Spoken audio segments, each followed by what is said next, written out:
Hi friends, ఇదైతే మనకి electronics corporation of India ECR హైదరాబాద్కి సంబంధించి జీఈఏ అంటే గ్రాడ్యుయేట్ ఇంజనీరింగ్ అప్రెంటిస్ అలాగే డిప్లొమా అప్రెంటిస్కి సంబంధించినటువంటి 248 వేకెన్సీస్ ఏవైతే ఉన్నాయో అప్లికేషన్ ఆన్లైన్ ప్రాసెస్ అయితే మనకి 6th January స్టార్ట్ అయిందనమాట. ఇంకా 20th January 2026 దాకా మనకి టైం అయితే ఉన్నది. ప్లస్ ఇదైతే మనకి అఫీషియల్ అడ్వర్టైజ్మెంట్ అనమాట. ఇదైతే జాబ్స్ కదనమాట. మీకు 1 year ట్రైనింగ్ అయితే ఇవ్వడం జరుగుతుంది ఫ్రెషర్స్ కోసం అనమాట. మీరు గతంలో ఎక్కడ ట్రైనింగ్ తీసుకోకుండా ఫ్రెషర్స్ అయ్యి ఉంటే కనుక దీనికి అప్లై అయితే చేసుకోవచ్చు అనమాట. జీఈఏ అంటే గ్రాడ్యుయేట్ ఇంజనీరింగ్ అప్రెంటిస్ ఒక 9,000 రూపీస్ అయితే నెలకి ఒక సంవత్సరం పాటు అయితే ఇస్తారు. అలాగే టెక్నీషియన్ అప్రెంటిస్కి డిప్లొమా హోల్డర్స్కి ఒక 8,000 రూపీస్ అయితే ఒక సంవత్సరం పాటు అయితే ఇవ్వడం జరుగుతుంది. ఇక్కడ డిగ్రీ వాళ్ళకైతే 200 వేకెన్సీస్ ఉన్నాయి. డిప్లొమా వాళ్ళకైతే కనుక 48 ఉన్నాయి. ఇంకా బ్రాంచెస్ వచ్చేసరికి ఈసీఈ ఉంది, సిఎస్సి, ఐటీ కూడా ఉంది, mechanical, EEE, EIE, civil, mechanical ఇలా ఉన్నాయన్నమాట. ప్లస్ ఈ వేకెన్సీస్కి సంబంధించి మీకు ఎటువంటి ఫీజు కానీ అలాగే ఎగ్జామినేషన్ కానీ ఏమీ లేదనమాట. మీకు వచ్చినటువంటి పర్సంటేజ్ ఆధారంగా అయితే డాక్యుమెంట్స్ వెరిఫికేషన్ కోసం మీకు హైదరాబాద్ అయితే కాల్ చేయడం జరుగుతుంది. ప్లస్ ఆల్ ఓవర్ ఇండియా ఎవరైనా కూడా దీనికి అప్లై అయితే చేసుకోవచ్చు అనమాట. అంటే ఒక తెలంగాణనే కాదు, అందరు కూడా దీనికి ఎలిజిబుల్ అయితే అవుతారు. ఏజ్ లిమిట్ వచ్చేసరికి మనకి 25 years అనమాట.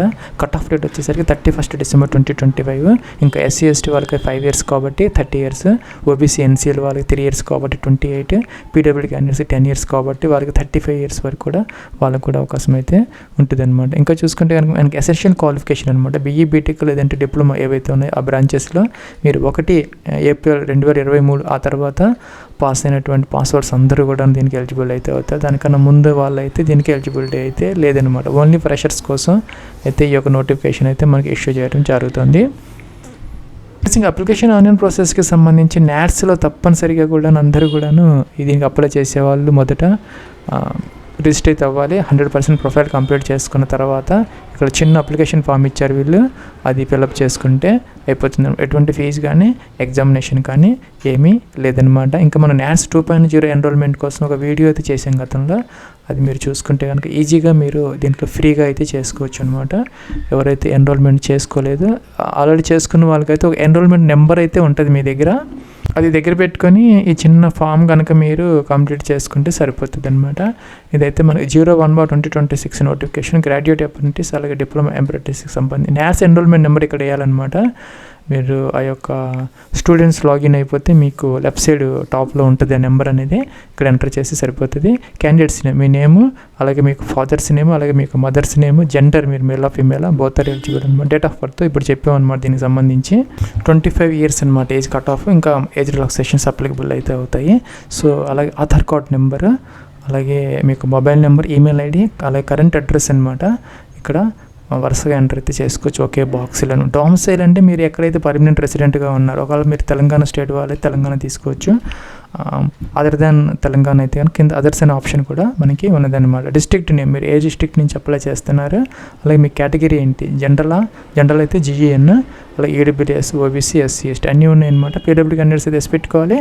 ఎస్ పెడితే దాని టైప్ అయితే మెన్షన్ చేయాలి, నో పెడితే అవసరం లేదనమాట.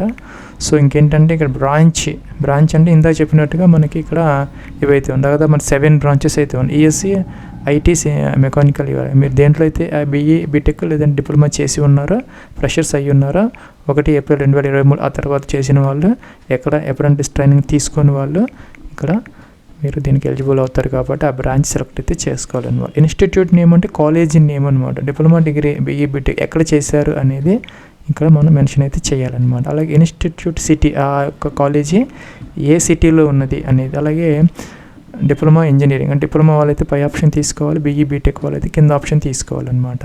అలాగే సెక్యూర్డ్ మార్క్స్, ఇక్కడ మనకి ఏంటంటే CGPA ఇవ్వలేదు, మీకు మొత్తం మీద పర్సంటేజ్ ఏదైతే ఉందో దానిని మార్క్స్లో ఇక్కడ కన్వర్ట్ చేసుకుంటే CGPA ఉన్నవాళ్ళు టోటల్ అన్ని ఆల్ సెమ్స్ మీద మొత్తం వచ్చిన మార్క్స్ ఎంత, మీకు వచ్చిన మార్క్స్ ఎంత, ఇక్కడ కింద మ్యాక్సిమం మార్క్స్ ఎంత మొత్తం వేస్తే పర్సంటేజ్ అనేది ఆటోమేటిక్గా అయితే వస్తుంది. సో ఆటోమేటిక్గా రావటం లేదనమాట. పర్సంటేజ్ కూడా మీరే ఎంటర్ అయితే చేసుకోవాలన్నమాట. సో ఆ ప్రకారం మీరు ఇక్కడ మొత్తం మార్క్స్ కింద వేయాలి. మ్యాక్సిమం మార్క్స్లో మీకు వచ్చిన మార్క్స్ అయితే టోటల్ అన్ని సెమ్స్ మీద పైన వేసుకోవాలి. పర్సంటేజ్ కూడా క్యాలిక్యులేట్ చేసుకొని మీరే మెన్షన్ చేసుకోవాలి. సబ్మిట్ అంటే సరిపోతుంది అనమాట. ఎటువంటి ఫీజు పే చేయాల్సిన అవసరం లేదు. ఎగ్జామినేషన్ కూడా లేదనమాట. మీరు కనుక షార్ట్ లిస్ట్ అయితే మిమ్మల్ని డాక్యుమెంట్స్ వెరిఫికేషన్ కోసం అయితే కాల్ చేయడం జరుగుతుంది. దీనికి సంబంధించి మనకి సెలక్షన్ లిస్ట్ అనేది 23 జనవరి డిస్ప్లే చేస్తారు ఈ వెబ్సైట్లో, అలాగే ఇక్కడ అనమాట ఈ వెబ్సైట్లో. ఇంకా చూసుకుంటే కనుక మనకి డాక్యుమెంట్స్ వెరిఫికేషన్ కోసం మనకి ఈ నెలే అంటే 28 జనవరి నుంచి 30 జనవరి వరకు డేస్లో కాల్ చేయడం జరుగుతుంది. ఇంకా ట్రైనింగ్ అనేది మీకు 9th ఫిబ్రవరి 2026 నుంచి హైదరాబాద్లో స్టార్ట్ అవుతుంది అనమాట.